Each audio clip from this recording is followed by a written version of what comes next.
lagi dengan Ibu. Setelah sekian lama kita tidak bertemu, lebih dari 1 bulan kita tidak berjumpa. Sekarang Ibu ingin menjumpai kalian. Ibu takut kalian lupa dengan Ibu, jadi saatnya sekarang Ibu mau menerangkan materi yang telah kita bahas dahulu. Kita membahas materi yang sudah Ibu rangkum di dalam classroom. Ada 4 lembar yang sudah Ibu berikan di classroom, tetapi di sini ada hitung-hitungan. Ibu minta kalian untuk bertanya lewat WA ataupun lewat classroom. Hanya 1 orang yang bertanya. Jadi Ibu menganggapnya kalian itu tidak bertanya karena tidak tahu atau karena malu. Nah, Ibu hanya menganggap bahwa kalian tidak tahu. Jadi di sini Ibu hanya akan menerangkan materi yang sudah Ibu berikan. Kemudian mudah-mudahan dengan materi ini, dengan Ibu ajarkan, kalian akan lebih paham. Karena di sini ada hitung-hitungan, ya. Jadi Ibu menerangkan dengan cara ada hitung-hitungan, kalian perhatikan betul-betul, ya. Kalian bisa melihat materinya yang sudah Ibu berikan di classroom. Kita mulai materi kemarin yaitu tentang atmosfer. Nah, Ibu sudah menerangkan tentang atmosfer. Lapisan-lapisan atmosfer itu ada troposfer, stratosfer, mesosfer, termosfer, dan eksosfer. Ya. Jadi ada 5 lapisan atmosfer. Ini ada troposfer, stratosfer, mesosfer, termosfer, dan eksosfer. Nah, lapisan-lapisan itu lapisan yang ada di dalam atmosfer. Jadi lapisan yang paling dekat dengan bumi itu adalah lapisan troposfer. 80% terkonsentrasi, 78% itu adalah nitrogen. Ya. Kemudian 21% itu yang kita butuhkan yaitu oksigen. Kemudian ada argon, ada karbon dioksida dan lain-lain. Jadi hanya 0,sekian%. Nah, itu adalah di lapisan troposfer. Di lapisan troposfer itu tempat terjadinya cuaca dan iklim, tempat terjadinya hujan, tempat adanya awan, itu di lapisan troposfer. Kemudian lapisan di atasnya itu lapisan stratosfer. Lapisan stratosfer itu di situ ada lapisan ozon, ya. Kalian tahu lapisan ozon, fungsi lapisan ozon itu untuk melindungi bumi dari sinar ultraviolet.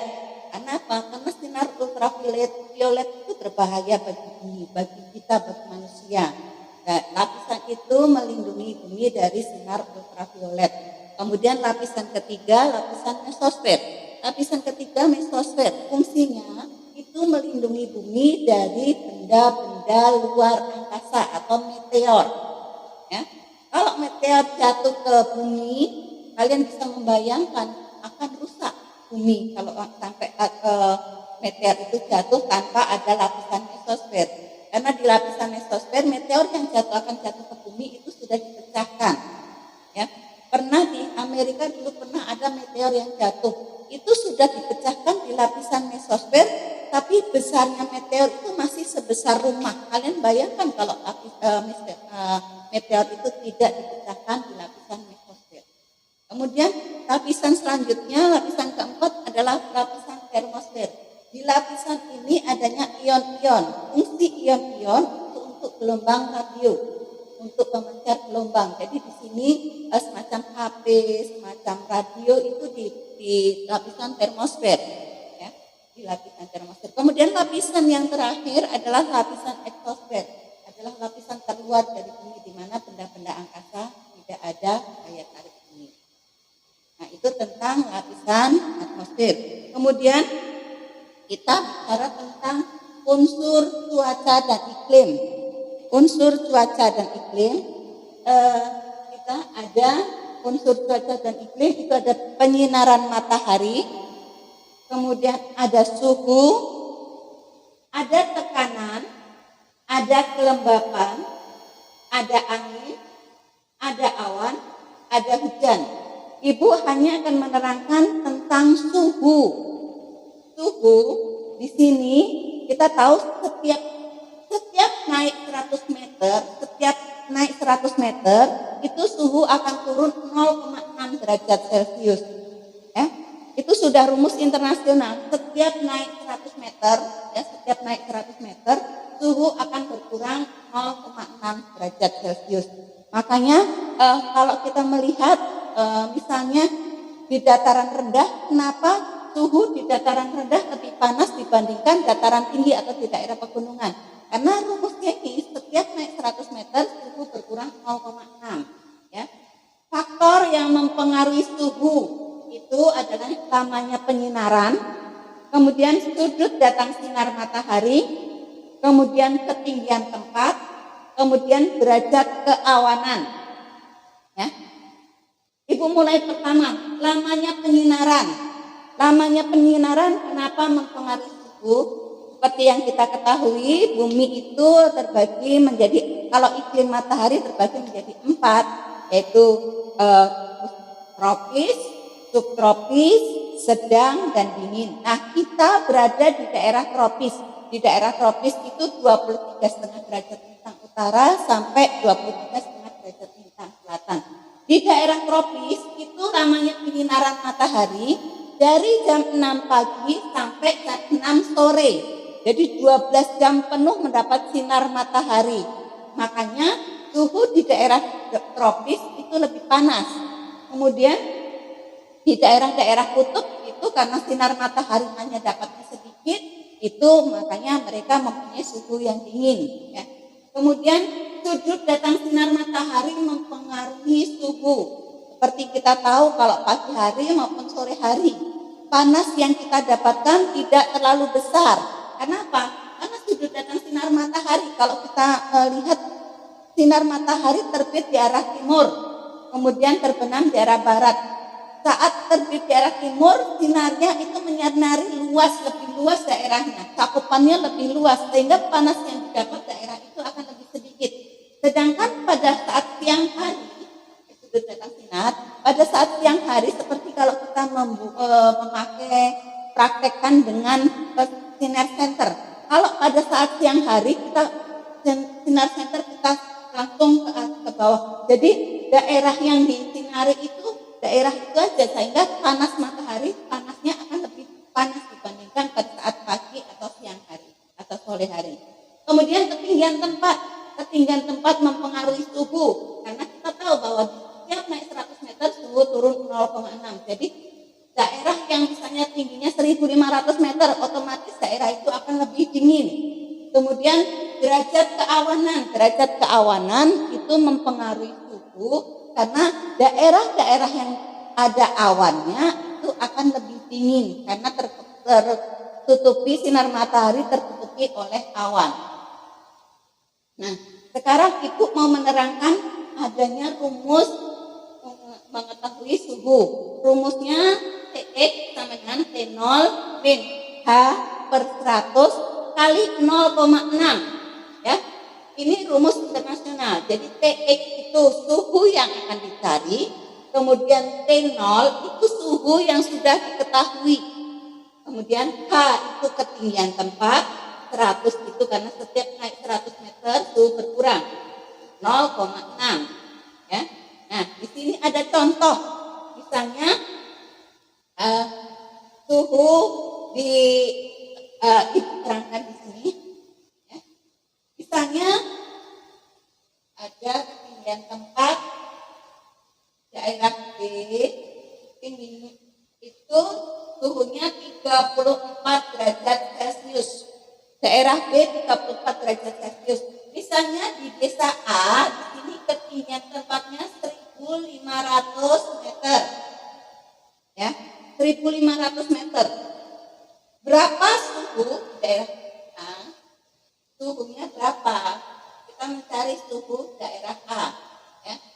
Ingat rumusnya, TE sama dengan T0 min H per 100 kali 0,6. Ya. T0-nya sudah diketahui. T0-nya adalah suhu yang diketahui. 34 derajat kurangi H itu ketinggian tempat. Ketinggian tempatnya 1500 ya, per 100 kali 0,6 ya, 0,6. Nah, sekarang 34 derajat kurangi 15. Jadi coret ya.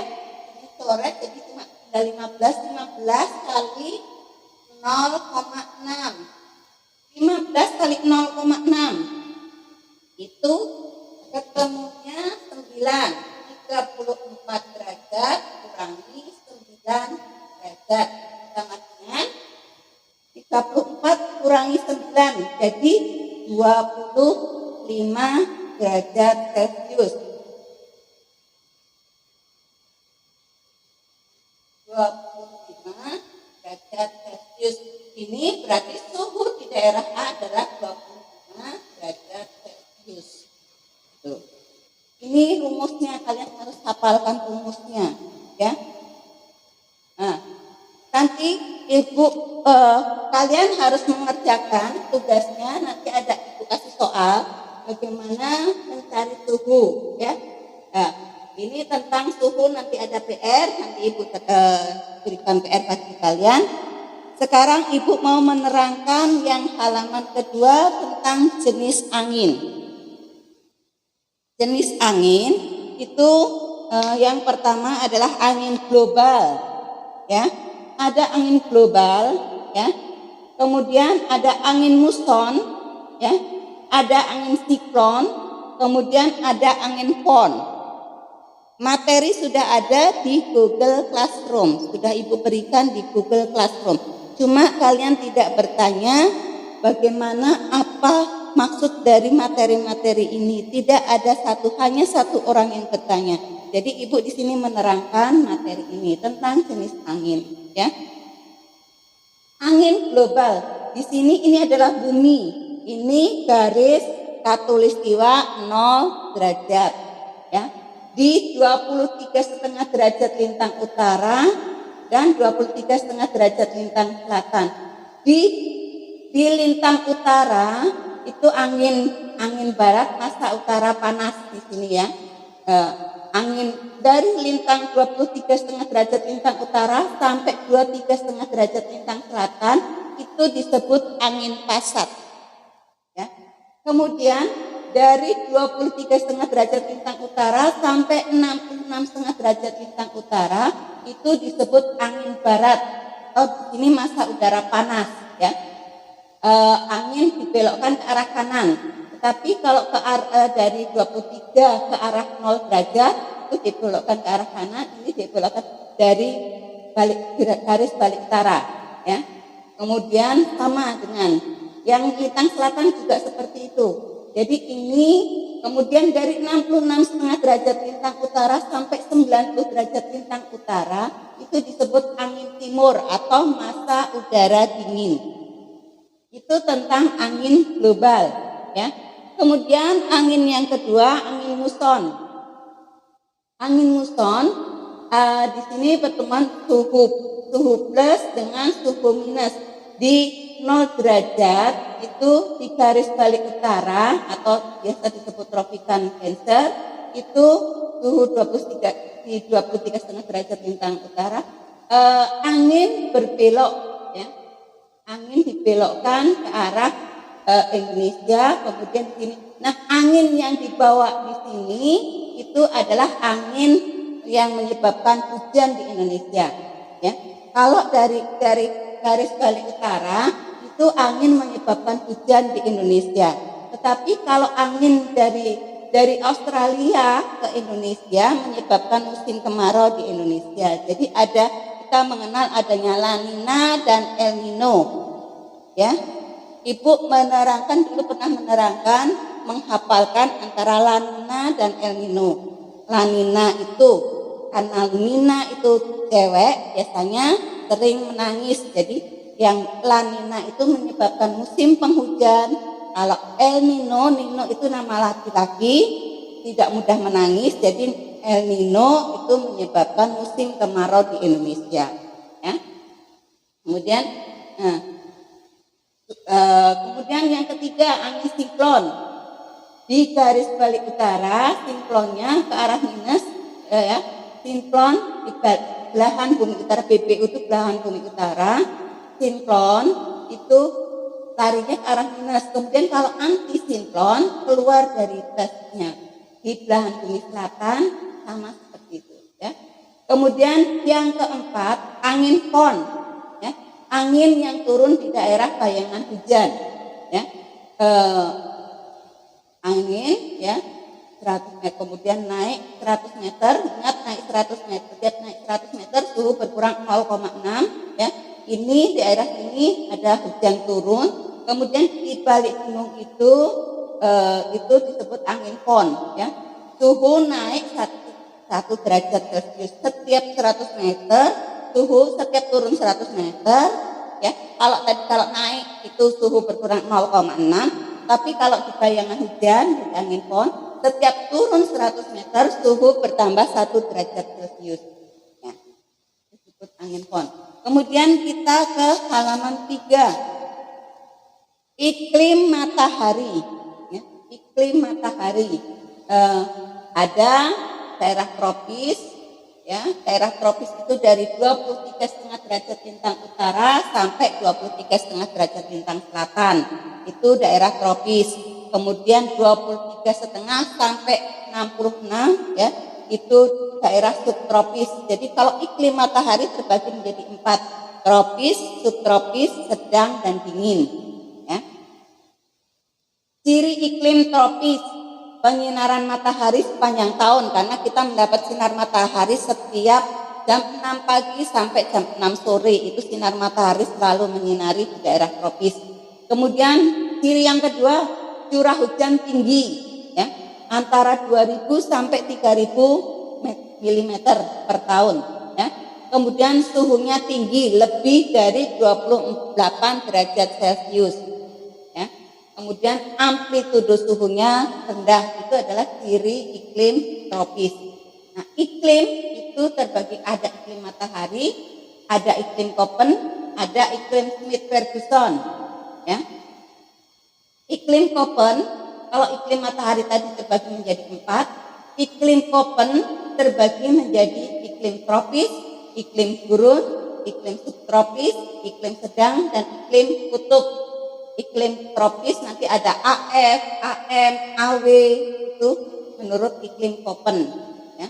Ini pembagian iklim Köppen di Sumatera, Indonesia ada 5 pulau besar. Itu Sumatera, Jawa, Kalimantan, Sulawesi, dan Papua. Nah, itu di Köppen sudah membagi menjadi 5 iklim. Di Sumatera itu iklim AF, di Kalimantan iklim AF, di Jawa ada AF, ada AM, ya, ada AW, di Bali ada AW, di Sulawesi ada AF, ada AM, ada AW, di Papua ada AF, ada AM, ada AW. Kalau di Kalimantan hanya AF, di Sumatera hanya AF, ya. Hujan tropis AF. Kemudian iklim Schmidt-Ferguson. Iklim Schmidt-Ferguson itu membagi iklim, ya, bulan basah dan bulan kering, ya. Perbandingan bulan basah dan bulan kering.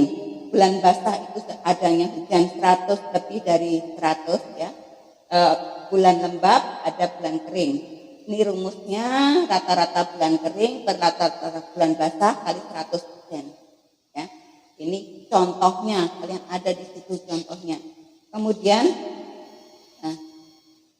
adanya perubahan iklim, adanya gas rumah kaca, ini keempat.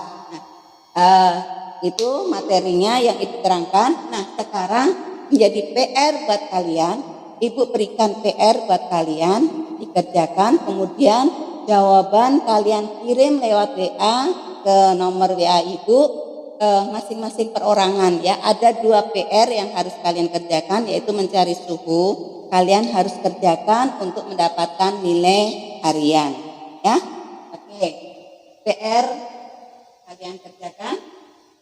Nomor 1,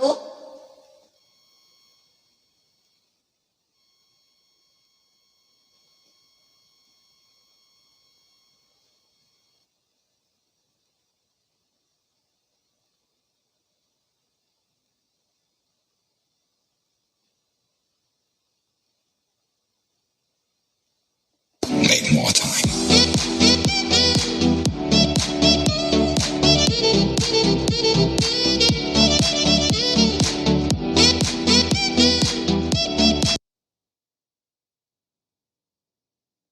Make more time.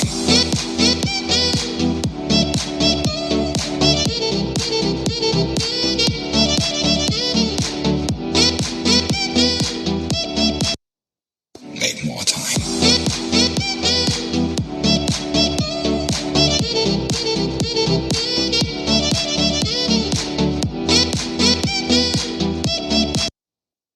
Make more time.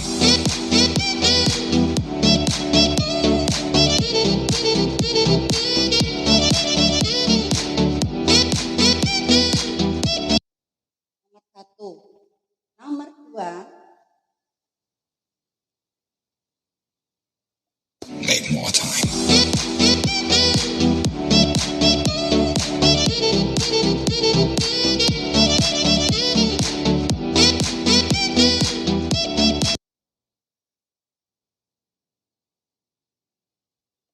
Make more time.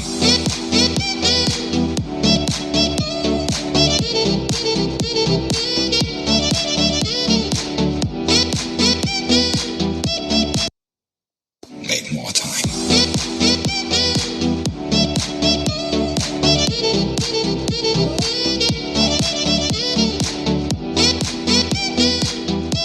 dua. Jawaban Ibu tunggu di WA Ibu ya. Kalau misalnya masih ada yang belum paham, kalian bisa bertanya langsung di WA Ibu ya. Oke.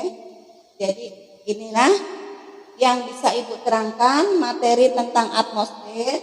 Mudah-mudahan dengan pertemuan ini kalian lebih paham, lebih jelas materi yang sudah Ibu terangkan. Jadi kalau Ibu hanya memberikan di Google Classroom tapi tidak ada yang bertanya, sekarang Ibu menerangkan dengan adanya keterangan ini, Ibu harapkan semuanya akan lebih jelas. Oke, setelah pertemuan kita, mudah-mudahan pandemi corona ini cepat berlalu sehingga kita bisa bertemu lagi di kelas, di depan kelas kita bertatap muka langsung, karena kalau secara online terus-menerus mungkin banyak kendalanya. Jadi kita berdoa, bersama-sama berdoa, mudah-mudahan pandemi corona bisa cepat berlalu, kita bisa bertemu lagi di depan kelas. Terima kasih.